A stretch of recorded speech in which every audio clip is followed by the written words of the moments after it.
It's time for the Freeman and Fox podcast with your host, Ed and Jeff. Sit back, relax, and listen to the fellas talk about the hottest issues in sports and sports entertainment. And make sure to follow the brothers on Twitter at the Sports Bros. Now, here's Freeman and Fox.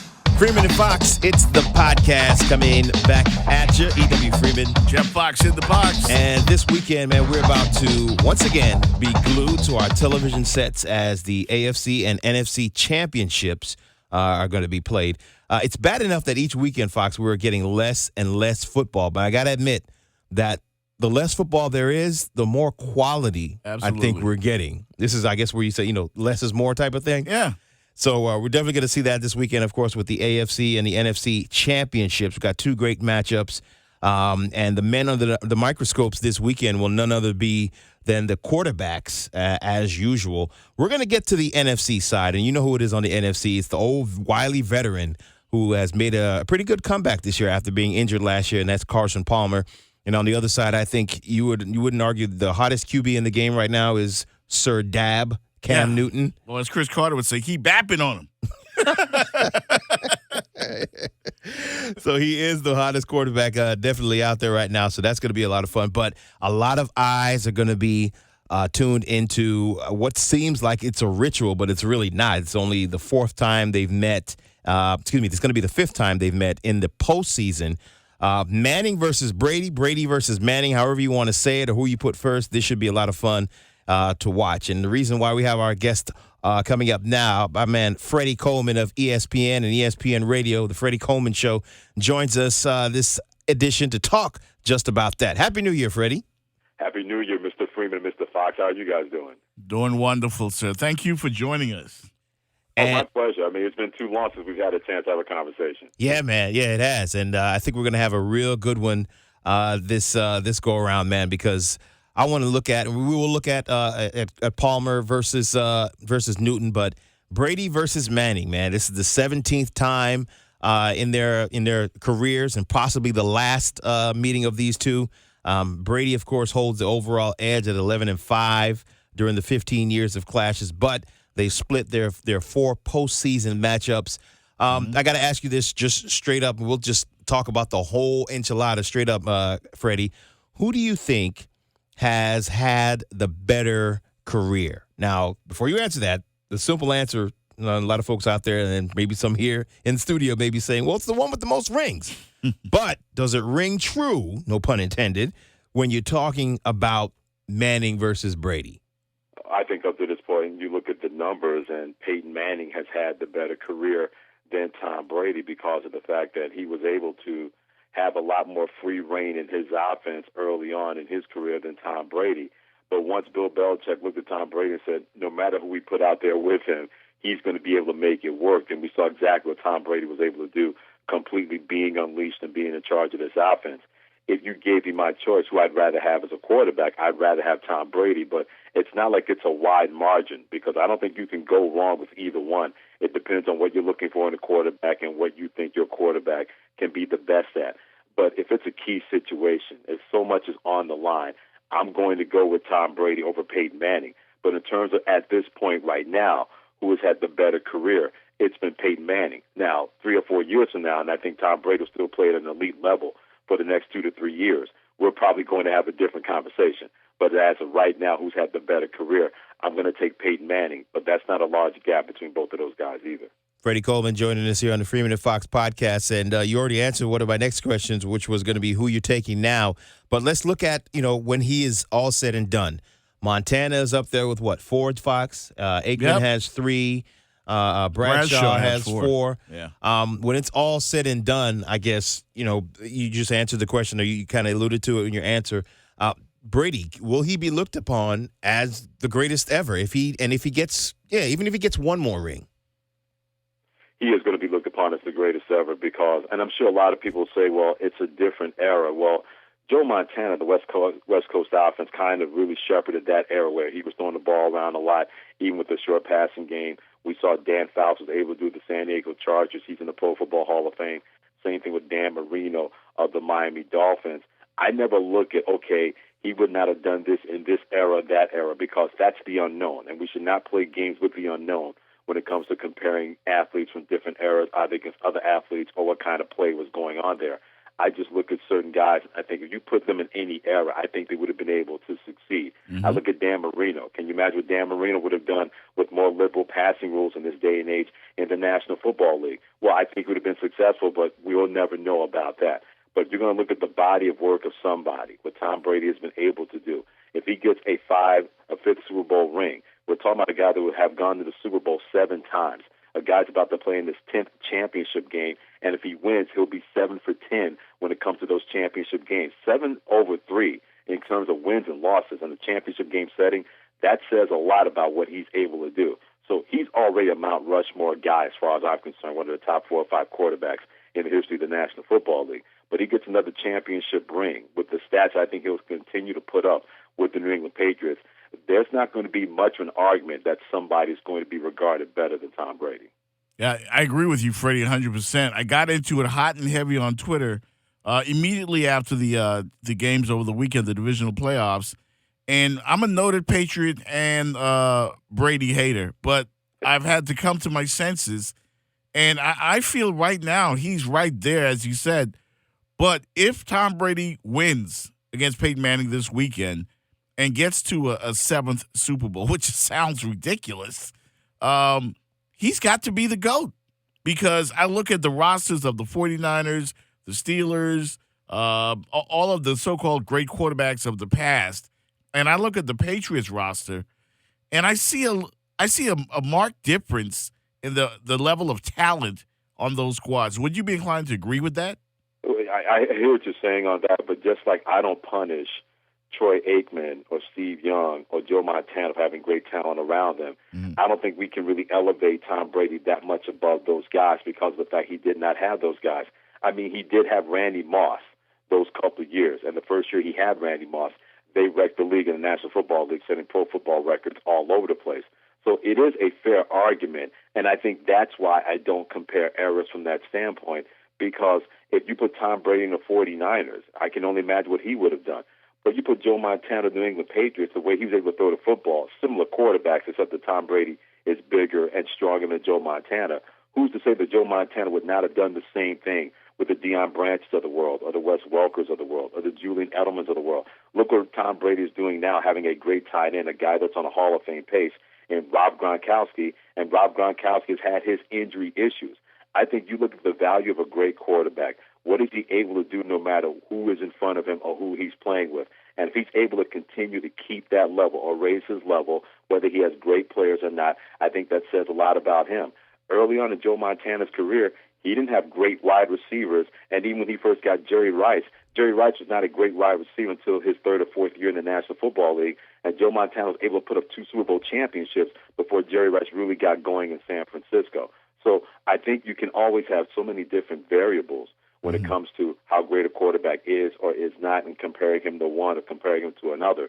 But I just look at greatness, what's there in front of me. And if a guy's continue to be a great quarterback, no matter who is there or who is not there, then I give him not just the benefit of the doubt, I give him plenty of love from that respect. It's great to do with less than great talent, but to say that you should punish somebody for doing it with great talent, at times I really don't think that's fair either. But I look at the talent on the Steeler rosters, and again, the 49ers, I see Jerry Rice, I see John Taylor, I see Roger Craig, Ricky Waters. I look at Pittsburgh, I see Franco, I see Swan, Stallworth. I forgot to mention Brent Jones from the 49ers. And then the talent on the other side of the ball, it's just remarkable to me what Tom Brady has been able to do in this era. And I look at it and I wonder, is that just, Tom Brady's greatness, or is that an indictment against the other guys, the level, the playing field today? When you look at it, you mentioned the guys that Joe Montana played with. Jerry Rice, the only Hall of Fame guy that he played with all those years in San Francisco on offense. All those guys were really good players, but they weren't Hall of Fame players. Even on defense, he had Ronnie Lott on one side playing safety. At times, he had Charles Haley before he went to the Dallas Cowboys. But we're not talking about a team loaded with Hall of Famers on both sides of the football. We're not talking about the Pittsburgh Steelers who had 9 Hall of Famers, but they're Hall of Famers on both sides of the football. And yet people still don't look at Terry Bradshaw as being a great quarterback. I'm thinking, well, somebody was throwing Lynn Swann and John Stallworth the football. somebody was making sure the plays were going to work right with a Hall of Fame head coach in Chuck Noll. So I don't know how much of that is an indictment. I think it says how much you have to have your team be great or have yourself be great, and then you get into the playoffs and hope that things break your way. I can't imagine how many times that I've heard from people, well, Brett Favre only won one Super Bowl championship. And I said, do you realize how hard it is to win a playoff game where not only do you have to play great, you have to hope everybody plays great around you, that the ball's going to bounce your way and not bounce the other way, and that could cost you a football game. People are starting to say that about Aaron Rodgers, that the Green Bay Packers are not doing him justice in his prime. And I'm thinking, it is really hard to win a playoff game. Go back to Saturday night. A coin flip decided the game between the Green Bay Packers and the Arizona Cardinals, and they were able to make that work. So I don't know how much of that is an indictment of the play back then or the play right now. I think we have to look at things from a case-by-case basis. Okay, what did this guy do? Was he great or was he not great? Was he Hall of Fame worthy? Was he not Hall of Fame worthy? If your answer is, well, I don't have any doubt in my mind about that person one way or the other, then you answer your question. There are plenty of the variables that you can use, but you can only do so much outside of your position. Warren Moon was a great quarterback for years in the CFL and NFL, didn't win the championship, but you can't place that blame solely on him that he was on teams that were not able to get it done. Freddie Coleman joining us here on the Freeman and Fox podcast. Freddie Coleman of ESPN Radio and ESPN, the television network. So let me ask you this. When we look at it and it's all said and done, and just as of recently, both of these guys, Brady and Manning, has had a little bit of controversy in their careers. More Brady. Yeah, more Brady. Well, it leads me to the question. you hear the Raider fan over there, right? Oh, yeah, I do.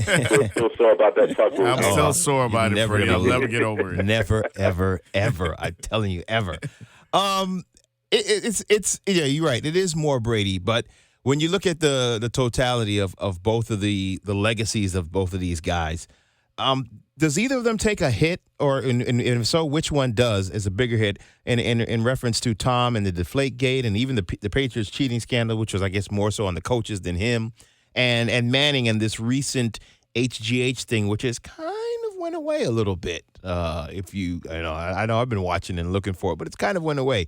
Which one of those takes a bigger hit, if either of them? Neither one. I don't think anyone takes a bigger hit, because the more and more we get away from Deflategate, the more and more the NFL looks like a bunch of fools. And the same thing with Peyton Manning, where this story comes out by Al Jazeera News, and then the guy that was a central figure in this story completely recants and runs away from everything that he was a part of that whole investigation or interview process. Until you have something proven to me concrete, then I'm not going to place that doubt over that person and have that align my way of thinking. I thought it was very interesting the Daily News put on the front page, calling it, the AFC Championship taint game, where you got Tom Brady on one side and Peyton Manning on the other side. But I'm not going to hold both of those guys accountable for that. I'm not going to hold that against them, mainly because the NFL still did not prove one iota that Tom Brady did something or had a hand in doing something with the footballs.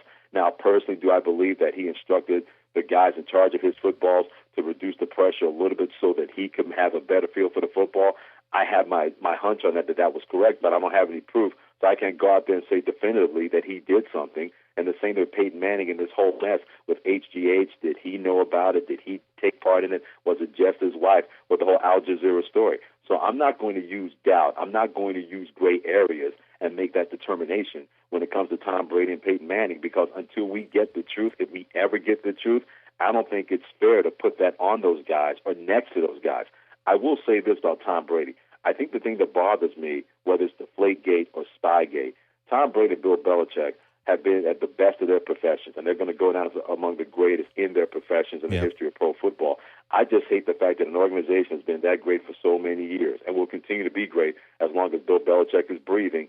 Why would you want to have that next to your name? And yet nothing was proven concretely when it comes to Tom Brady, and a little bit with Spygate or Bill Belichick. But if you're that good and you're that smart, why do you need to prove that you're the smartest guy in the room by trying to find a way to go past the rules or think about doing that and have people put that shadow next to you? You know what, Freddie? As this weekend approaches, and I admit being a Brady hater, and growing up I was a Larry Bird hater, but as Larry's twilight years came up, I started to admire him more and more, and I kind of got like Magic Johnson, got all over all the beef that was there, that was built up over the years, thinking he got all the breaks. I kind of felt like Isaiah Thomas did way back then. But Larry Legend is awesome, and I think I'm going to end up looking at Tom Brady the exact same way when it's all said and done. And I've always had an affinity for a liking for Peyton Manning. I think he just comes off as the likable guy. Yeah. With all the commercials. Doesn't and have the everything. superstar model wife. He seems down to earth. You can grab a beer with him. Yeah. Tom, you got to get around in security. Why do so many of us, and I'll take my feelings out of this, but why do so many people dislike Tom Brady? What is it? Winning. Because he has overachieved no matter what. I mean, he overachieved being the 199th pick in the draft to going down as one of the greatest quarterbacks in history. He has a great life. He has a great model wife. He has so many things that have gone right for him in the National Football League and outside of the National Football League, and he has an everyman quality about him. There are plenty of people that are going to hate on that, and believe me, I understand it. I don't do that because I enjoy greatness. I embrace greatness, even if it's against my own team. To go back to what you said about Larry Bird, I'm a huge New York Knicks fan, but I still miss Larry Bird playing basketball. To me, just how he was able to do things as a big man that could shoot the ball, that could rebound, that played tough and played too tough for his body. When he retired, it was a sad day for me. I said, man, I'm never going to see this guy play basketball again, and it really stinks. And I feel the same way about what I'm going to see from Tom Brady as he gets further and further along, and I think this is going to be the final game if Peyton Manning does not beat Tom Brady. I don't think we'll see Peyton Manning in the National Football League. And I'm very fortunate I had a chance to see Bird and Magic at the height of their powers, and I got to see Brady and Manning at the height of their powers. And on my show on Sunday night, I said, this is this generation's Bird and Magic, and I'm blessed I got a chance to see both of those eras happen, where both of those guys were competing hard against each other, competing for championships, where everybody circled that game when they played. So, whatever happens on Sunday, whether it's a win for Peyton Manning or a win for Tom Brady, it feels like it's the last dance. It's the last time. It's 2 o'clock in the morning. There's no more alcohol being served. You don't have to go home, but you can't stay here. That's what it feels like to me, what's going to happen on Sunday, especially when both of these two guys were the Bird and Magic for this generation. And who knows if we're going to see that in any sport, whether it's the NFL, Major League Baseball, the NBA, or the National Hockey League. Well, on the other side of things, Freddie Coleman, if ESPN joining us on the Freeman and Fox podcast, on the other side of things, there's this new generation guy, as E-Dub mentioned at the top, Cam Newton doing the dab and all of that. Last week during the early shows, the previews, the pregame shows, I think it was Randy Moss or Terry Bradshaw that mentioned that pretty soon in the next 10 years or so, the NFL will be filled with Cam Newtons. Do you agree with that? Do you think the pocket passer is going to be a thing of the past? No, because there's only one Cam Newton. It's like looking for the next Sasquatch or the next Lawrence Taylor. Only one of those people exists. Instead of trying to say this person is going to be the next Cam Newton or the next Tom Brady, how about we concentrate on the first person, what that person is going to be? Now, we've seen athletic quarterbacks before. Cam Newton is not an anomaly. I think people forget that Doug Williams was pretty athletic when he left Grambling and got to the Tampa Bay Buccaneers. Right. Or that Steve Young was pretty athletic when first he went to Tampa Bay and then played with the San Francisco 49ers. The athletic quarterback or quarterback with great athletic ability, it's not like this just happened when Cam Newton came on the scene. I seem to remember Randall Cunningham doing the same exact things, maybe not as big as Cam Newton running the ball like he does, but being that athletic guy with a great arm that can make those plays with his legs as well as his arm. So I don't think we're going to see a whole bunch of Cam Newtons coming into the National Football League. I think we're going to see more of like spread option concepts because that seems to be the way things are going in high school and in college, and NFL teams have put that in their systems. But you still have to be that pocket passer. And look how much better of a pocket passer he was and had to be this year because he knew he could not win every game single-handedly by running the football. He took a lot of punishment having that happen last year, and he was beat up at the end of last year, even though they won a championship in their division and won a playoff game. Look how much healthier he was this year by playing from the pocket. And by the way, the Carolina Panthers were the highest-scoring football team in the National Football League. I'm hoping we see another Brady, Manning, and Cam Newton and Russell Wilson, but there are no guarantees there that that's going to happen. We don't know what's going to happen with both of those teams, and those quarterbacks can stay at that level.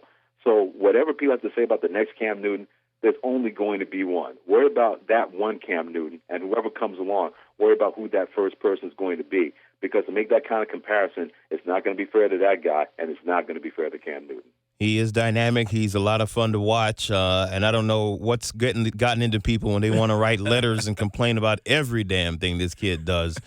He's good for the league, man. And I think back to draft day. I remember when Jeff and I were covering this guy, the new crop of quarterbacks coming in, and how he what was it during the interview problems? His smile was fake. His smile was fake, and the owner, the old school Southern owner there in Carolina, wanted to make sure he didn't have any tattoos and all of that stuff. And for the most part, he's kept his nose clean. I mean, he had a couple of car accidents or a car accident that was of note, but the guy's I love Cam Newton. Yeah, the guy's is a stellar role model for what's going on, in the league when you have so many other stories that we focus on in the media and in the news. The Petersons of the world and of course the Rices of the world. We should be celebrating this guy. Do you often or anytime look back and just shake your head like, man, this guy seems like he can't do any wrong or any right? I should say. All the time, because when you hear people writing letters to newspapers saying that, oh my goodness, like the woman in Tennessee after they played the Titans saying that he had all these pelvic thrusts when he was over celebrating. And what do I tell my 9-year-old daughter? I said, okay, what game are you watching? Because I didn't see any pelvic thrusts that he had. And you had one guy that sacked him, and it looked like he was trying to audition for Jabberwockies, the old group from the past, trying to dance with them. But nothing was said about that. It comes down to two things. If Cam Newton was that skin color, we're not having this conversation. Let's call it as is. If Tom Brady is doing this, he would be celebrated. If Peyton Manning was doing this, he would be celebrated. There are plenty of people that did not like Cam Newton when he left Auburn for that whole controversy that happened with that payment scandal that didn't involve him, involved his father. A lot of people don't like the fact that Cam Newton is having fun and enjoying what he's doing. And I guarantee you, if he played for that person's team, we would not hear a word out of that person. If he played for Seattle, we would not hear a word out of them. If he played for Tennessee, we would not hear a word out of them. It can be jealousy, it can be envy, whatever that is. And I think that's the part that drives people nuts. It's bad enough that he's winning. It's bad enough that his team is 16-1 about to play their first conference championship game at home. But he's going about it and having fun. And he gives a kid a football when he scores a touchdown. And his other teammates have started to do the same thing. If that's the worst thing that you can say about Cam Newton, if that's the worst that you can think of Cam Newton, then that says a lot about you. That doesn't say a lot about Cam Newton, because you notice with all that firestorm that has come down, he hasn't stopped doing him. He hasn't stopped being him one time. And more people are saying, there are a lot more important things that we need to discuss that are problems in the NFL or with other NFL players than somebody celebrating after getting a first down or celebrating after scoring a touchdown and enjoying himself. Because we know what happened. Let's say Cam Newton looked like a dour personality if he had the face of the Grinch. People would complain about that. Why is he not enjoying himself? He's playing in the National Football League. All this notoriety. Why does he show some excitement? He shows that excitement, and people are still not going to be thrilled. But the more you keep winning, and if you win a championship, they won't be able to say a word. They're going to have to shut it up and stand down, because if people look at them and say, now you're just being ridiculous, now you're just really hating because this guy won a championship and your team couldn't beat him. Yeah, and this even goes back, Fox. We talked about this. Remember the days when he wasn't playing well, the team was struggling, and he had the towel over his head, and he was mad. And he still has the towel over his head now, but he's happy. Yeah. We don't hear anything about it. And why don't we get on? I mean, I don't get on Rob Gronkowski for celebrating. I think it's fantastic. I love it. I don't get on J.J. Watt for celebrating. Right. I've always believed, I don't like the way that guy is running his mouth. If he scored 45 points in your grill, you know what? You can't say anything. You got to tip your hat and give that guy respect. Yeah. I mean, and how many times do we see Cam Newton celebrating and it's taunting another player or taunting another team? I have yet to see that when he played at Auburn and when he's now played the Carolina Panthers. If other players don't like him celebrating, you have a job to do. Tackle him and make sure he doesn't get to the end zone, or make sure he doesn't get a first down. He gets a first down and he ran through you to get it. You know what? At that point, he can point wherever he wants. It's up to you to stop him. It's not up to Cam Newton to stop himself. I absolutely love this guy, and I love the joy that he has for the game and the passion.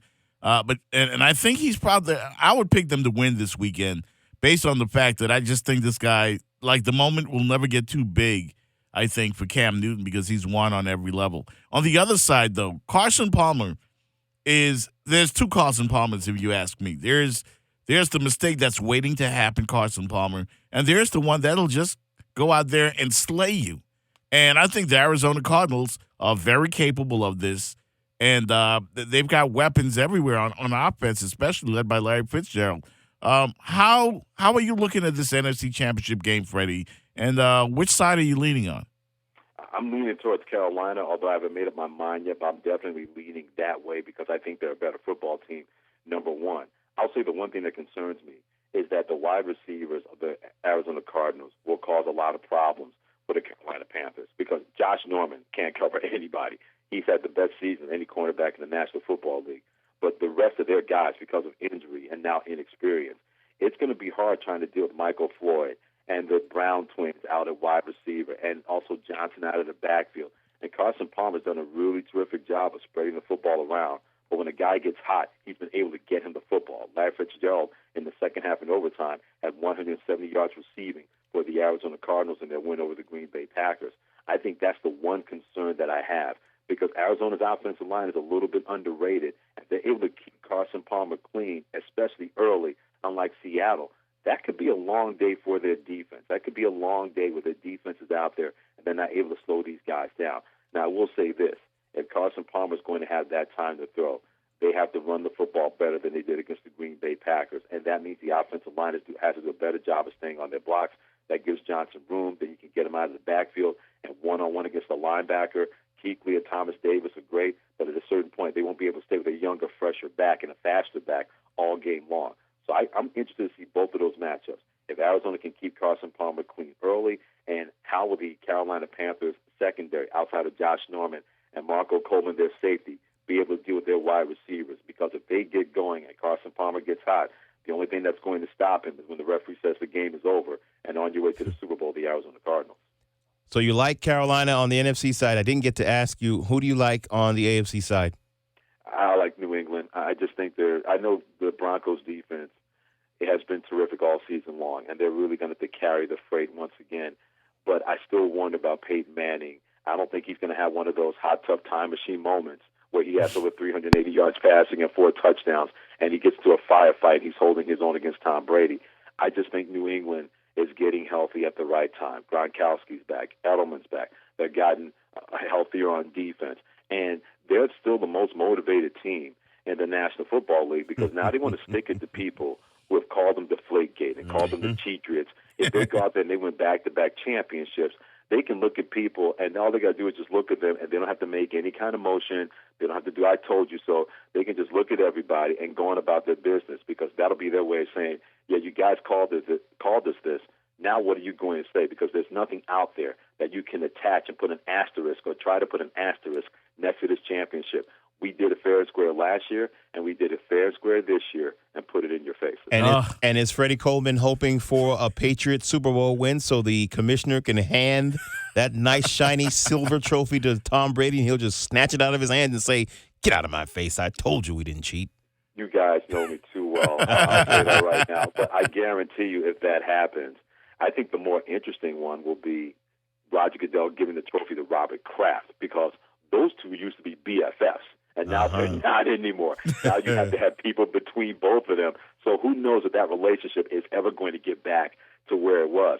Because Tom Brady doesn't want anything to do with Roger Goodell. And I can't say I blame him. And I get the sense Roger Goodell doesn't want anything to do with Tom Brady. But that'll be more interesting that Roger Goodell have to have the trophy and hand it over to Robert Kraft when they used to be tighter than peanut butter and jelly, and that's no longer the case anymore. He had to skip out on, what was that, week 1? He can't skip out on this one. You got to be there. He can't send the deputy in his place. No, that's not going to work. He got to be there. Freddie Coleman of the Freddie Coleman Show on ESPN Radio. So he has Carolina and New England in the Super Bowl. With the winner being, well, I guess you want to see. I know you want to see that one. We'll save that. Yeah, save that for the Freddie Coleman Show. Let's wait till the events happen and give us a decision before I render another decision for a game that has not been played yet. Real quick, how bad will the ratings be if it's Denver, Arizona? It won't be that bad because it'll be Peyton Manning, potentially his last football game. Yeah. So a lot of people will watch that, and the Arizona Cardinals, Bruce Arians will be a star the 2 weeks leading up to the Super Bowl because people are going to get a chance to see him and his personality. And I'm a black and white person. I'm honest. He's honest and black and white to the 25th power. So you ask him a question, you're going to get an answer. He's very colorful. He's very genial. He's very charismatic, and he does it in an understated way. So, yeah, if we don't get New England, Carolina, I don't think the ratings will be as great for Denver versus Arizona.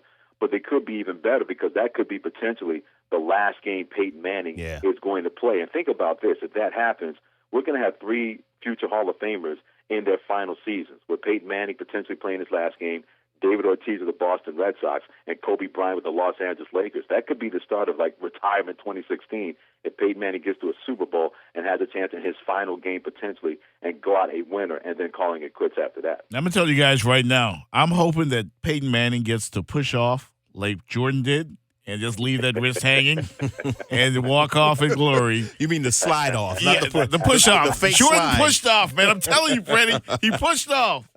Yeah, only you, Byron Russell, and I think people in 49 other states agree with that. But people in Chicago, there's no way you're winning that. No way in hell. He's Freddie Coleman of the Freddie Coleman Show on ESPN Radio. Give him the Twitter handle real quick, Freddie.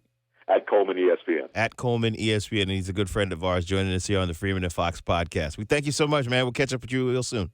My pleasure, my brother. You be well, and God bless, guys. Yes, sir. Thanks for joining us, Freddie. You take care. Thank you. Thanks for listening to the Freeman and Fox podcast. Be on the lookout for the next episode coming soon. And make sure to follow us on Twitter @TheSportsBros.